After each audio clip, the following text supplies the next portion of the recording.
Ayun, nandito na tayo sa Kalumpit mga ka-locals. Pasok muna tayo sa kanilang simbahan. Magsimba muna tayo. Good day Bulacan Local, samahan niyo ako ngayong araw at makisa tayo sa masaya at makulay na Libad Festival ng Kalumpit, Bulacan. Ang Kalumpit ang kauna-unahang bayang itinatag sa lalawigan ng Bulacan, ang ika-4 na pinakamatandang pamayanan ng mga Kastila noon sa buong Luzon. Opisyal itong itinatag ng mga misyonaryong Agustino noong May 3, 1572 at nagsilbi itong sentro ng Kristyanismo sa Bulacan at ilang bahagi ng Pampanga. Kaya naman, hindi nakapagtataka sa okasyong ito ay nakikisa ng bayan ng Apalit, lalawigan ng Pampanga.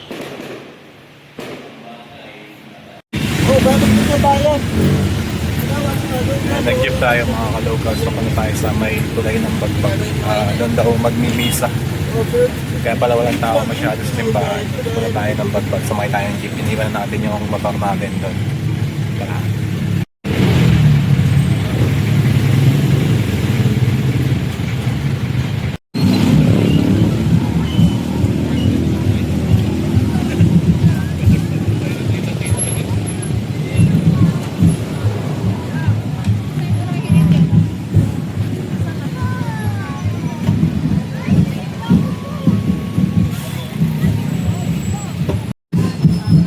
Ayun mga locals, nandito na tayo sa Bagbag. Mukhang dito nagsisimula yung misa.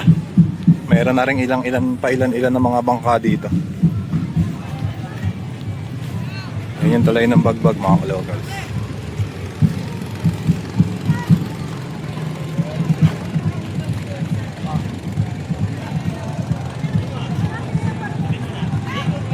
Ang pangalan ng bayan ay nagmula sa puno ng Kalumpit. Ito ay isang matigas na katutubong puno na dating naglipana sa harap ng lumang simbahan. Bago pa dumating ang mga dayuhan, ang Kalumpit ay isa ng maunlad na barangay sa tabing ilog ng Angat at Pampanga. Ito ay pinamumunuan noon ng isang lokal na pinuno na si Gat Maitim. Matapos ang labanan sa Bangkusay noong 1571, ginalugad ng mga Kastila ang hilagang bahagi ng Maynila. Dumating sila Fray Martin de la Rada at Fray Diego Vivar Ordonez sa Kalumpit noong 1572 upang ipalaganap ang Katolisismo. Idinaos ang kauna-unahang banal na misa sa Bulacan sa lugar na kilala ngayon bilang Mayto Shrine. Itinayo ng mga Agustino ang simbahan ng San Juan Bautista. Ito ang naging sentro ng misyon para sa mga karatig bayan tulad ng Malolos, Agunoy at Candaba. Sa ngayon, buhay na buhay pa rin ang kasaysayan ng bayan sa pamamagitan ng Libad Festival at ang sikat na culinary heritage nito tulad ng Kalumpit Longganisa.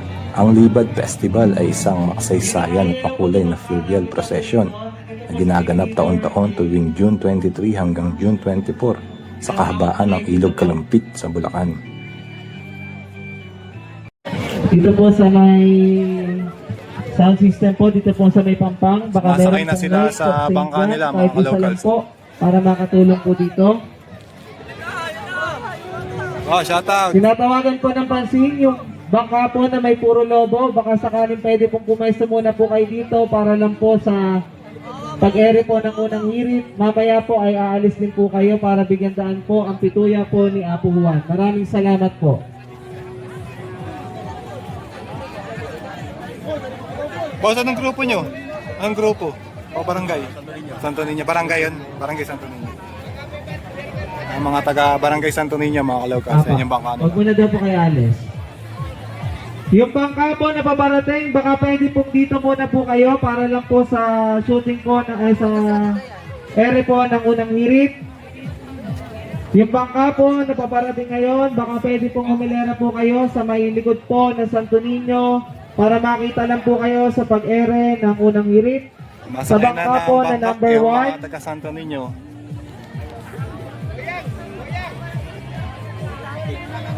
Ito ay dinaraos bilang pagpupugay sa kanilang patron ni San Juan Bautista o mas kilala ng mga lokal sa tawag na Apo Juan.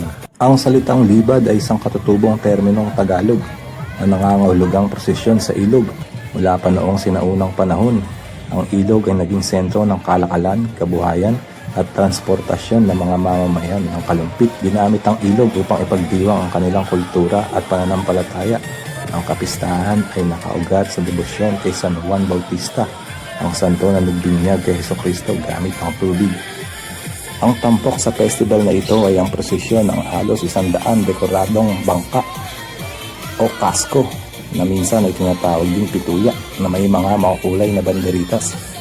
Nakasakay rito ang imahe ni Apo Juan kasama ang mga deboto na masayang nagsasayawan at nagkakantahan. Para sa mga kalumpitenyo, ang ilog ay simbolo ng paglilinis, pagbabago at pagpapala.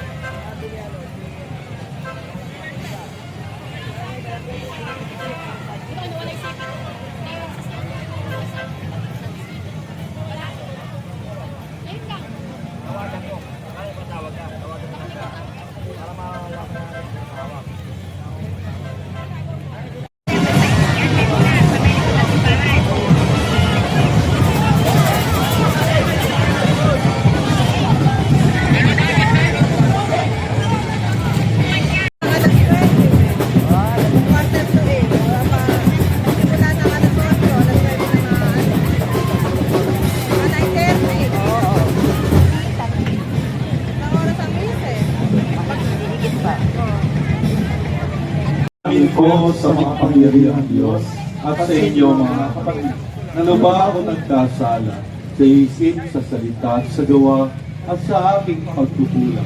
Kaya sinasamo ko sa mahal na Birheng Maria, sa lahat mga anghel at mga banal, at sa inyo mga kapatid na ako'y panalangin sa Panginoong ating Diyos. Aawaan tayo ng mga pangyarihang Diyos, patawarin sa ating mga kasalanan, at paglumayan tayo hanggang sa buhay na walang hanggan. Amen.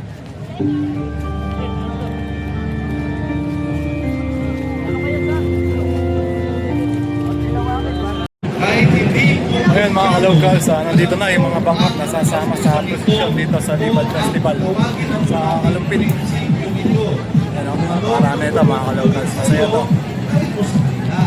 Kung ayaw mong gawin nila yung sa iyo, huwag mo rin gagawin sa kanila. Kasi yun yung ating paraan ng pagkakatawa. Yun ang sa ating sapagkat alam natin natin mahal yung tubig po na ang pagkain ko ay ang kapawakan, paglilinis, at sa pagbabalik loob ay kinalaala natin sa kapisahan sa buwan. Kaya nga po, ang pagbabalit di ba? Kapag pinatapos na sa pagbabalit yan, pero pagdating mo sa katotohanan,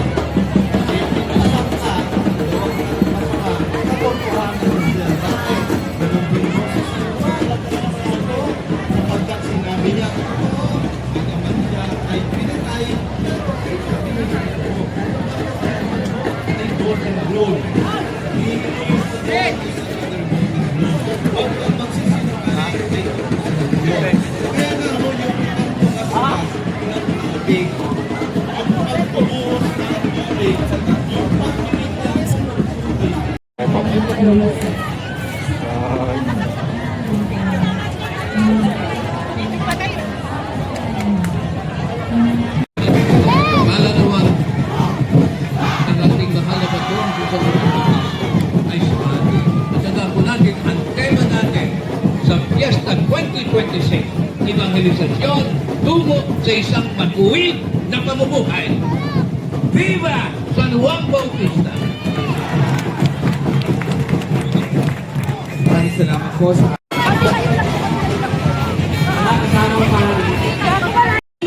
servers mula sa aming parokya, si Diocese Prime and Parish of Angel, ang request ng congregation, ang other daughters featured here, pinakasama ko po sa figures and collectors.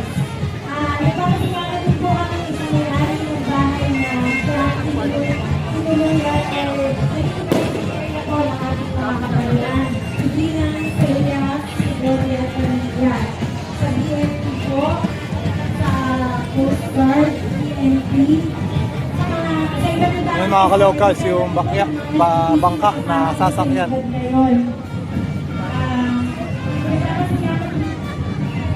Po kami sa mga pumunta sa Pagkakais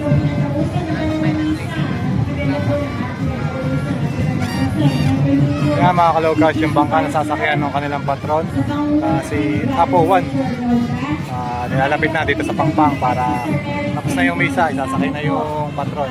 Si Sir Luis Kabuhan, President ng SPDC Technical, maraming salamat po. At sa lahat po ng nakita at nakikita sa iba sa ilog, maraming salamat. Naway nagkalat po tayo ng ating Panginoon sa ating dating pagkagalan sa ilog. Salamat po sa Ngayong araw po na ito, muli nating masasaksihan ang isa sa pinakatanyag at pinakamatandang tradisyon ng ating bayan, ang libad sa ilog. Ito ay simbolo ng pagpapatuloy ng ating pananampalataya at kultura at pagkakakilanlan bilang mga Kalumpitenyo. Bilang kauna-unahang bayan sa lalawigan ng Bulacan, taglay natin ang mayamang pamana ng kasaysayan at pananampalataya. Ang Kalumpit ay kinikilala rin bilang tahanan ng isa sa pinakamatandang simbahan sa buong lalawigan. Ang ating mahal na simbahan ni San Juan Bautista na naging tanglaw ng pananampalataya ng ating mamamayan. Habang pinagmamasdan natin ang mga pagodang nasa ating kailugan, naway maalala natin na ang bawat bangka ay sumasagisag sa pagkakaisa ng bawat isang Kalumpitenyo. Patuloy po nating isapuso ang pagmamahal at malasakit natin sa bawat isang Kalumpitenyo. Ang okasyon po na ito ay hindi lamang sa paggunita sa buhay at misyon ni San Juan Bautista, kundi isang pagkakataon upang mapagtibay natin ang ating pagkakaisa, pananampalataya at pagmamahalan. Naway magsilbi itong inspirasyon sa bawat isa sa atin na may mapagkumbabang puso at handang tumulong sa ating kapwa, lalo na sa bawat Kalumpitenyo. Ipagdiwang natin ang kagandahan ng ating kailugan, kasabay ang lalim ng ating pananampalataya. Ipagdiwang natin ang ating kasaysayan, ang ating kultura, ang ating pagkakaisa bilang anak ng Kalumpit. Mabuhay si Apo San Juan Bautista! Mabuhay ang libad ng Ilog 2026! Mabuhay ang unang bayan sa Bulacan! Maraming salamat po sa inyong lahat. Viva Apo Juan! Viva San Juan Bautista! Sulong pa Kalumpit! Taas noo Kalumpitenyo! Maraming salamat po sa inyo.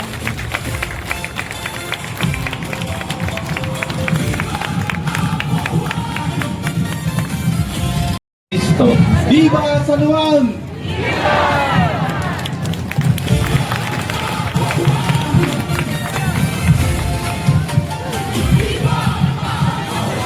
Ayan mga kalocals, tapos na yung misa. Isasampa natin sa bangka yung si Apo 1. Masakay tayo din sa bangka mga kalocals. Samahan niyo ako, tara.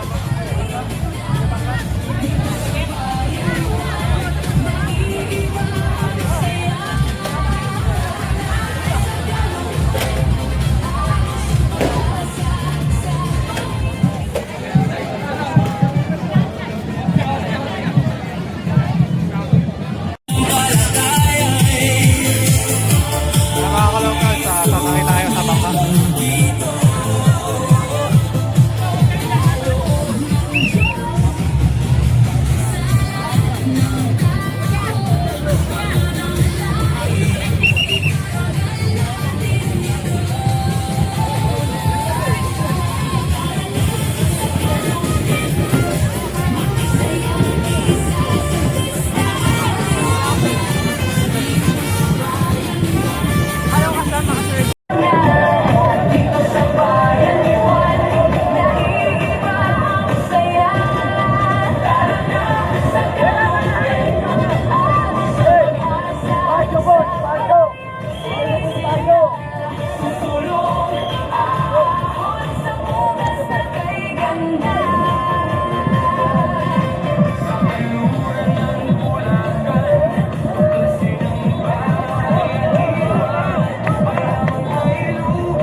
Ayun mga kalocals, nandito tayo sa bangka ni Apo 1. Vincent, abante na, Vincent! Abante na kayo, abante na!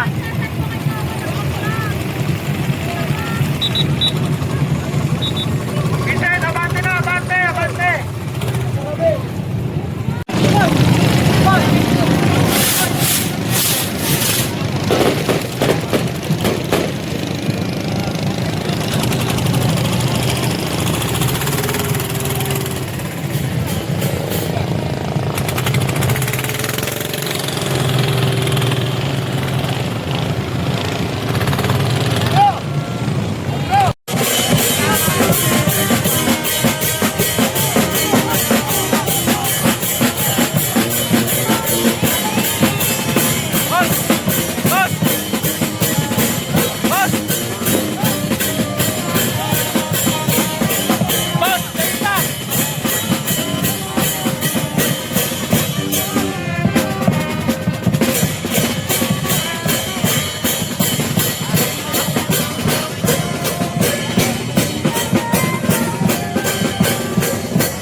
Picture ako lang.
kaibigan natin.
Nandito na tayo sa may tulay ng Bagbag. Tulay ng Kanyugan.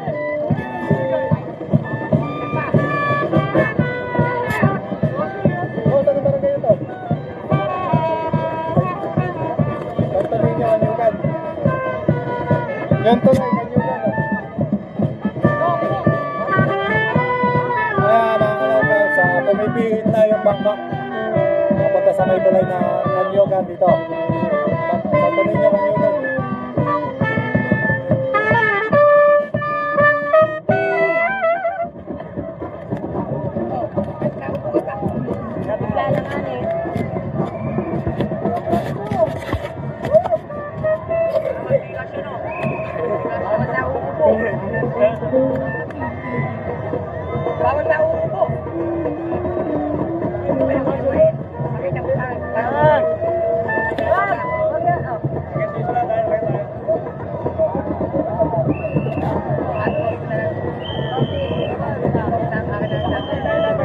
Yan, lumulusot na yung mga ibang bangka doon sa tulay. Yung mga locals.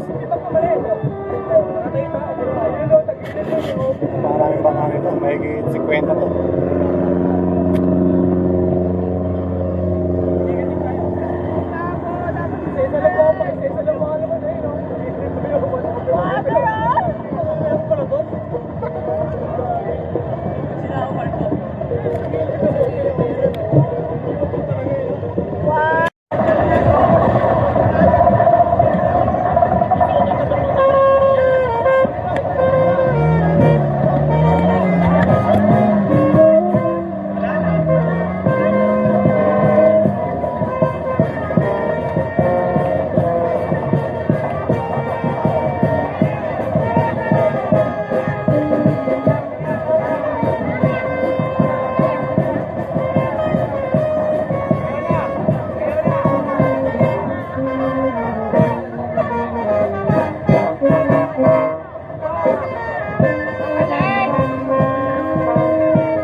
yung simbahan ng Kalumpit mga kapatid.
kanina rin.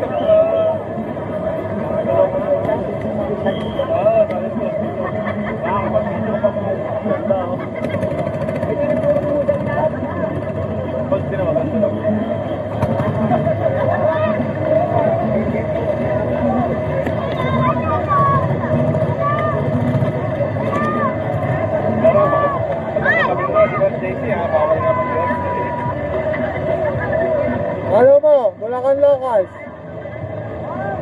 Facebook. Local.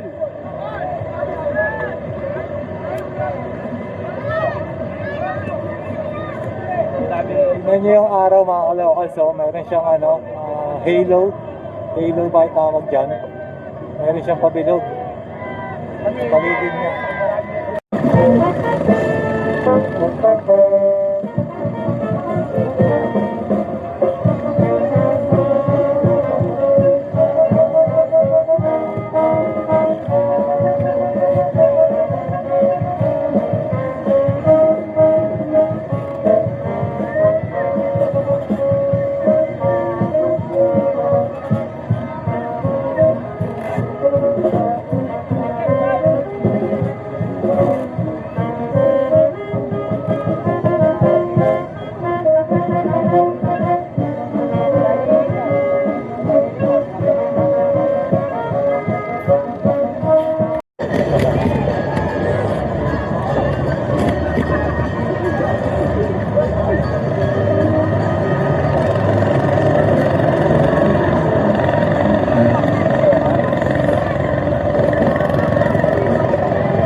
Basa. Kons, anong ano na po ito? Anong barangay na? Poblasyon. Barangay? Poblasyon. Poblasyon. Pabalik na ba tayo? Pabalik na po tayo. Paikot na. Pag-ahawin din sa kwan pa, mga bandang Mga anong oras po? alas 3 pa. Alas 3 sa ahon. Sa Kapalangan mismo. Sa Kapalangan po. Ayun, mga alas 3 pa pala tayo mga locals. Lalakad yung poblasyon yun. Nakailang oras po yun hanggang sa poblasyon. Yung lakad. Inaabot mo siya pag 3 oras eh. Yung mga alas 6 Oo, siguro. inaabot ng kwan na. Simula ng kwan. Dahil nga sa dami nagbubuhos ng tubig. Tapos kasayaw, hihinto eh. Kaya nangyayari, tumatagal. Tumatagal yung paglalang papunta sa simbahan po ulit. Bago makarating yung simbahan. Eh marami nang babasado, inaharap ka talaga. Basahan talaga lahat ng lalangaran, lahat po ng dadaanan talagang basahan.